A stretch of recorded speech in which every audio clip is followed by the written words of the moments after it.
The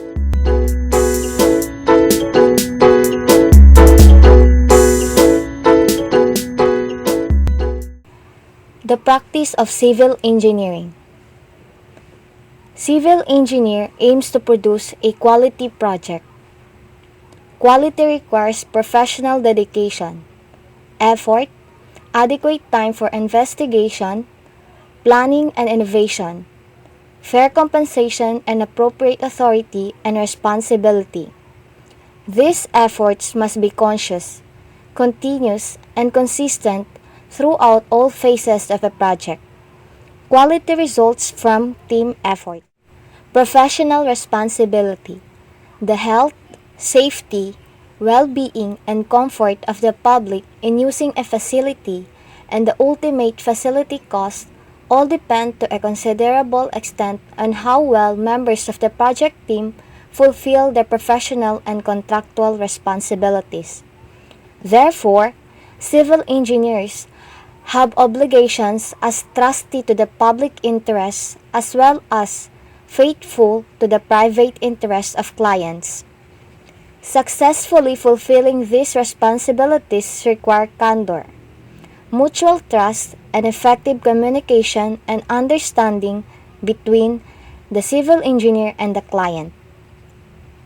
Civil engineers must always strive to maintain the highest standard of ethical professional practice in their dealing with client employer, employees, competitors, and the community.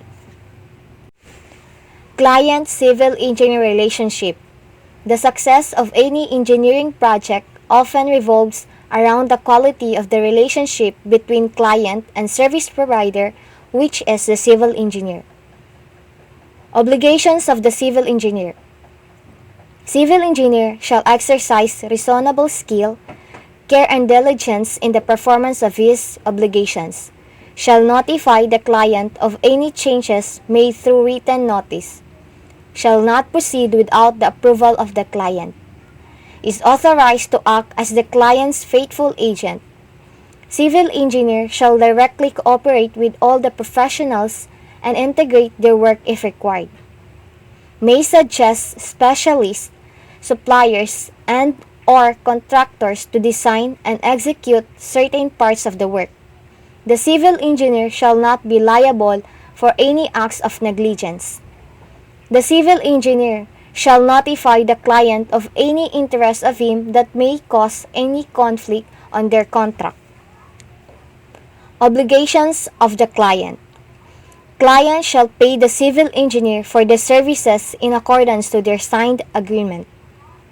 Client shall give appropriate and rational time for the civil engineer to be able to gather all information required for the services, but not resulting to the delay of the services. Client shall cooperate to the civil engineer and be not an obstruction.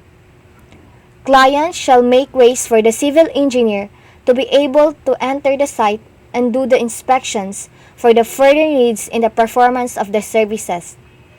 Client shall do arrangements to other professionals or other as may be required for the provision of the services.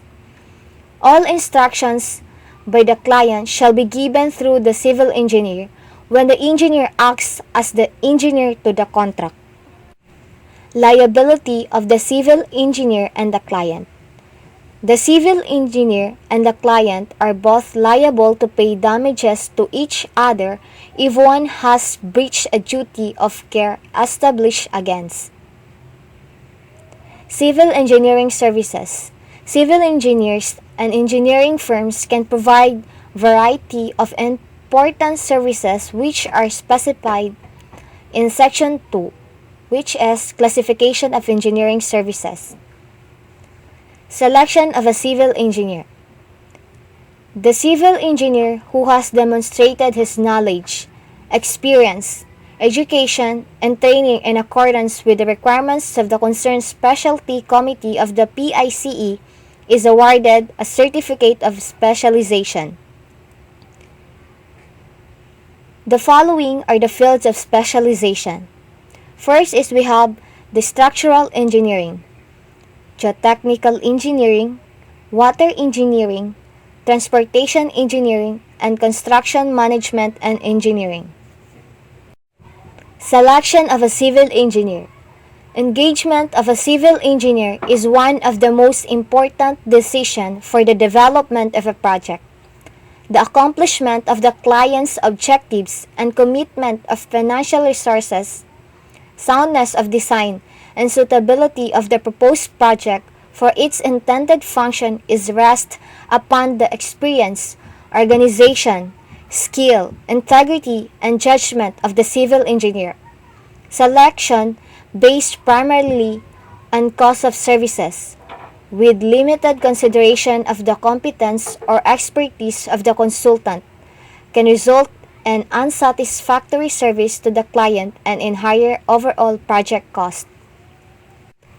Prime professional practice. The consulting civil engineer serves as the client's prime professional. Design competition. It is a process through which a civil engineer is selected above other competitors based on a proposal or an innovative approach to solving a client's needs. Civil engineer should be awarded a stipend to participate in the competition. Contingency basis of employment. Canon 5C or the PICE Code of Ethics provides that engineers may request, propose, or accept professional commission on a contingency basis only under circumstances in which their professional judgments would not be compromised. Professional practice for foreign civil engineers. Foreign civil engineers are allowed to practice their profession in the Philippines under the law RA 8981 for some conditions. For instance, the laws of the foreigner state or country allow the citizens of the Philippines to practice civil engineering on the same basis and grant the same privileges as those enjoyed by the citizens of such foreign country or state, allowed under international agreement. Foreign civil engineers must still secure a certificate of registration or license or special permit from the Professional Regulation Commission agencies, organizations, or individual, whether public or private, who secured the services of a foreign civil engineer, are made responsible by law RA 8981 for securing a special permit from the PRC and the Department of Labor and Employment in accordance to their respective rules.